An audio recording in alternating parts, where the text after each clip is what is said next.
உலகெங்கிலும் இருக்கிற தமிழ் சொந்தங்கள் எல்லாருக்கும் என்னுடைய வணக்கம். இன்றைக்கு எங்களுடைய செங்கலியன் யூடியூப் சேனலில் மிக முக்கியமான ஒரு விஷயத்தை பற்றி தான் கதைக்க போகிறோம்.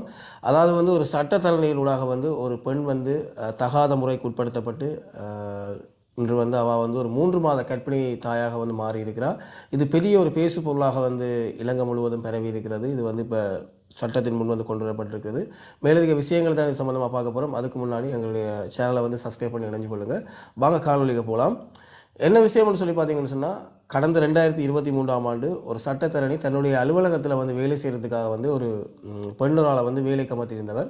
ஸோ அந்த அடிப்படையில் பார்த்தீங்கன்னு சொன்னால், கிட்டத்தட்ட 2 வருடங்களாக அந்த பெண் வாராந்தம் ரூ. 3000 சம்பளத்துக்கு வேலை செஞ்சிருக்கிறார். கிழமையில் ரூ. 3000 சம்பளம் கொடுப்பினோம், மாதம் ரூ. 12000 என்ற சம்பளத்துக்கு வேலைக்கு சேர்ந்திருக்கிறார்.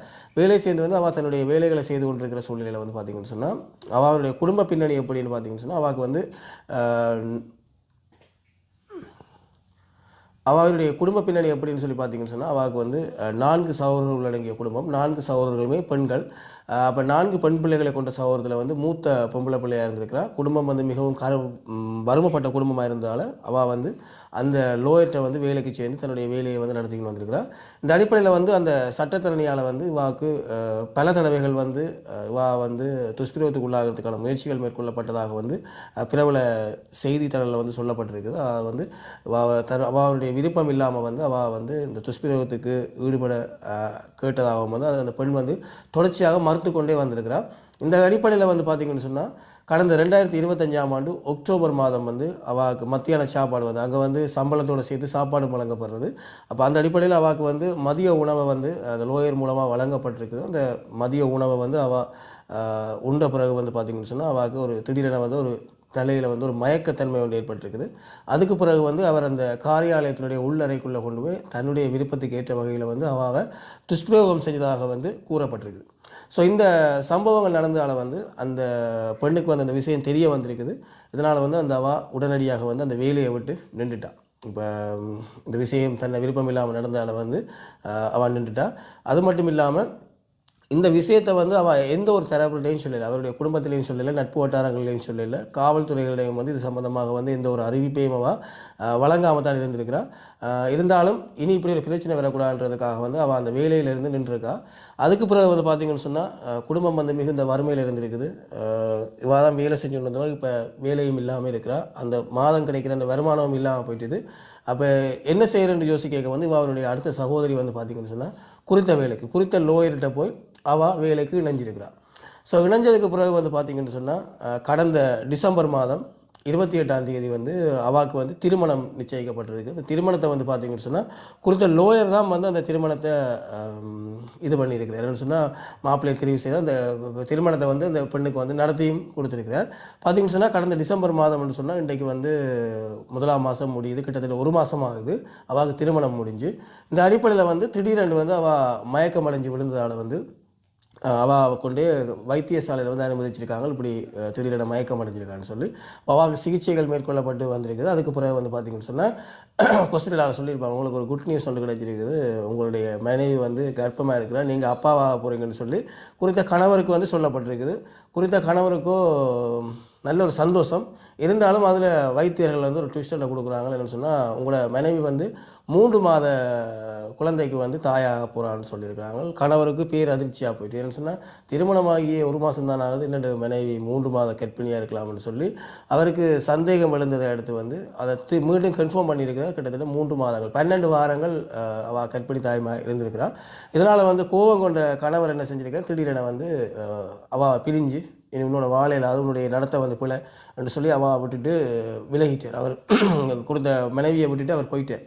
அப்போ இதால் அந்த பெண்ணை சிறுவர் மற்றும் பெண்கள் அமைப்பு பாதுகாப்பில் கூப்பிட்டு வச்சிருந்து காவல்துறை அவளுக்கு மேலதிக விசாரணைகளை மேற்கொண்டு அவனுடைய வாக்குமூலம் பெறப்பட்டு புறப்படைக்க தான் அவள் அந்த குறித்த விஷயத்தை சொல்லியிருக்கிறார். என்னென்னு சொன்னால், 2023ஆம் ஆண்டு வேலைக்கு சேர்ந்தனால் அது இடையில தனக்கு விருப்பம் இல்லாமல் இப்படியான துஷ்பிரயோகங்களுக்கு அவர் உட்பட்டதாகவும் தான் அதை மறுத்ததாகவும் தனக்கு வந்து மயக்க மருந்து வழங்கப்பட்டு சாப்பாட்டில் வழங்கப்பட்டு தன்னுடைய இஷ்டத்துக்கு அவர் செஞ்சதாகவும் இது தனக்கு தெரிய வந்த ஆளை வந்து தான் அந்த வேலையிலேருந்து நின்றுட்டேன். அதுக்கப்புறம் என் தங்கச்சி அந்த வேலையில் சேர்ந்திருந்தவா அவர் தான் திருமணம் முடித்து வச்சிருந்தவர். இப்போ இப்படி நடந்திருக்குன்னு சொல்லி கொடுத்துருக்காங்க. இந்த அடிப்படையில் வந்து இந்த சம்பவம் பார்த்திங்கன்னு சொன்னால் காத்தாங்குடி உங்களுக்கு தெரியும், முஸ்லீம்கள் அதிகம் வாழ்கிற ஒரு இடம், ஒரு நல்ல இடம். அந்த இடத்துல போய் பார்த்தீங்கன்னா தெரியும், இந்த கடைகள் ஒரு வளர்ச்சி அடைந்த இடம், கட்டாருக்கு போகிற மாதிரி இருக்கும். ஸோ ஒரு மிகவும் ஒரு அழகான ஒரு இடம் அந்த இடம். அந்த இடத்துல குறித்த சம்பவம் நடந்திருக்கு. ஸோ அந்த அடிப்படையில் வந்து காத்தான்குடி காவல்துறையினர் வந்து அந்த சட்டத்தரணியை வந்து கைது செய்திருக்காங்க. கைது செய்து அவரை நீதிமன்றத்தில் முன்னிலைப்படுத்தப்பட்ட நிலைமையில் வந்து 2 தரப்புக்கும் வந்து வக்கீல்கள் வந்திருப்பாங்க. அந்த இடத்துல வந்து சட்டத்தரணி சார்பாக வாதிட்ட சட்டத்தரணிகள் வந்து சொல்லியிருக்கணும் 2 பேருக்குமே 18 வயசுக்கு மேற்பட்டார்கள். அதால் வந்து இது பிழை இல்லை, அவர்களுடைய விருப்பம் போல் செய்யலாம். அப்போ இதனால் வந்து இந்த வழக்கை வந்து நீங்கள் தள்ளுபடி செய்யணும்ன்ற மாதிரி சொல்லியிருக்கணும். 18 வயசுக்கு மேற்பட்டாக்கள்னால் அது சட்டப்படி குற்றம் இல்லை தான். ஆனால் 2 பேருமே அதை விரும்பி ஈடுபட்டிருந்தால் தான் குற்றம் இல்லை. ஒருவருக்கு விருப்பம் இல்லாமல் ஒருத்தர் செஞ்சால் அதுக்கு பேர் பாலியல் துஷ்பிரயோகம். அப்போ அதுக்கு கடுமையான சட்டங்கள் வழங்கப்படும். பொறுத்திருந்து பார்ப்போம் இது எப்படி இதுக்கான தீர்ப்புகள் எப்படி வழங்கப்பட போகுதுன்றதை வந்து பார்ப்போம். இப்படி தான் உறவுகளை நடந்திருக்குது. நீங்களும் வேலைக்கு போகிற இடங்களில் வந்து கவனமாக இருந்து கொள்ளுங்க. பெண்களுடைய பாதுகாப்பு என்னென்னு சொன்னால், ஒரு பெண் வந்து வேலை செய்கிற இடத்துல வந்து ஒரு ஆணோட வந்து சிரித்து பழகிட்டாலே அதை ஏதோ தவறாக எடுத்துக்கொண்டு இப்படியான செயற்பாட்டில் ஈடுபடுற ஆண்கள் இருக்கிறார்கள். சிறந்த ஆண்களும் இருக்கிறாங்க, நல்ல ஆண்களும் இருக்கிறார்கள். இப்படியான சில பேரும் இருக்கிறாங்க. இதில் வந்து நான் இந்த நியூஸ் வந்து பார்த்திங்கன்னு சொன்னால், இப்போ தான் ஒரு பிரபல சேனலில் வந்து வந்திருந்தது, நியூஸ் சேனலில் வந்து அதை நான் பார்த்துட்டு உங்களுக்கு இந்த தகவலை வழங்கியிருக்கிறேன். ஸோ யாரில் குற்றம் இல்லைன்றது எங்களுக்கு தெரியலை. வழக்கு கோர்ட்ஸ் நடந்து கொண்டு இருக்குது. நடக்கும்போது நாங்கள் ஒரு தடவை குற்றவாளி ஆக்கலாது தகவல் வரவிட்டு தான் யார் குற்றவாளி என்று தெரியும். ஒருவேளை சட்டத்தரணி குற்றவாளியா, 100% சட்டத்தரணி குற்றவாளியா, இல்லாட்டி இருவரும் இணைந்து செய்த ஒரு செயற்பாடான்றதெல்லாம் வந்து வழக்கு முடிவில் தான் தெரியும். அது வரைக்கும் நாங்கள் ஒரு தகவலையுமே வெளியிட இயலாது. ஒரு பிரபல சேனலில் வந்த நியூஸ் என்றால் வந்து இந்த விஷயத்தை உங்களுக்கு சொல்லியிருக்கோம். அங்கே எப்படி தந்திருந்தாங்களோ அந்த நியூஸை அப்படியே உங்களுக்கு இதில் நாங்கள் சொல்லியிருக்கிறோம். இதில் மேலதிகமாக நான் சொல்ல வர விஷயம் என்னென்னு சொல்லி பார்த்தீங்கன்னு சொன்னால், இந்த இப்படியான இடங்களில் வேலை செய்கிற பெண்கள் வந்து மிகவும் கவனமாக இருந்து கொள்ளணும். சிலர் வந்து இருக்கிறாங்க, நல்ல முதலாளிகளும் இருக்கிறாங்க, சிலர் வந்து வித்தியாசமான ஆட்களும் இருக்கிறாங்க. அந்தந்த இடங்களுக்கு ஏற்ற மாதிரி நாங்கள் இருந்து பழகிட்டு எங்களுடைய வேலை என்னவோ நாங்கள் அதை செஞ்சுட்டு வந்திருக்கோம்.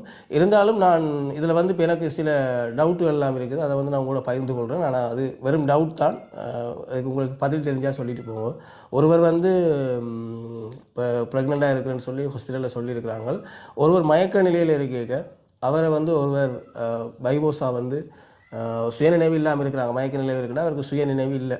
அப்படி இருக்கிற ஒருவரோட வந்து ஒருத்தர் உடலுறவு வச்சுக்கொள்றதால வந்து குழந்தை கிடைக்கிறதுக்கான வாய்ப்பு இருக்கான்னு உண்மைக்கும் எனக்கு தெரியலை. அப்போ இதெல்லாம் கோர்ட்ஸில் நடக்கும்னு நினைக்கிறேன். அப்போ அப்படி ஒரு விஷயம் இருக்குது. அப்படி இருந்தால் கமெண்ட்ஸில் சொல்லுங்கள். அது மட்டும் இல்லாமல் இன்னொரு விஷயம், குறித்த சம்பவம் நடந்திருக்குன்னு தெரிஞ்சிருந்தால் நீங்கள் உடனடியாக வந்து அந்த பெண் வந்து நீங்கள் காவல்துறையில் சொல்லியிருக்கலாம். ஏன் சொல்லலை, ஏன் அதை முறைப்பாடு நீங்கள் காவல்துறையில் வழங்கலை, இது எனக்கு இருக்கிற இன்னொரு சந்தேகம். அதை விட வந்து குறித்த இடத்துல வந்து இப்படி ஒரு சம்பவம் நடக்குது, இப்படி ஒரு சம்பவம் எனக்கு நடந்துட்டு சொன்ன பிறகு நீங்கள் ஏன் உங்களுடைய சகோதரியை வந்து மீண்டும் அந்த இடத்துக்கு வேலைக்கு அனுப்புறதுக்கு நீங்கள் அனுமதிச்சிருக்கிறீங்க? இது அவங்களை நீங்கள் நிப்பாட்டியிருக்கலாம். 3வது சந்தேகம் எனக்கு அதில் இருக்கிற ஒரு சந்தேகம்.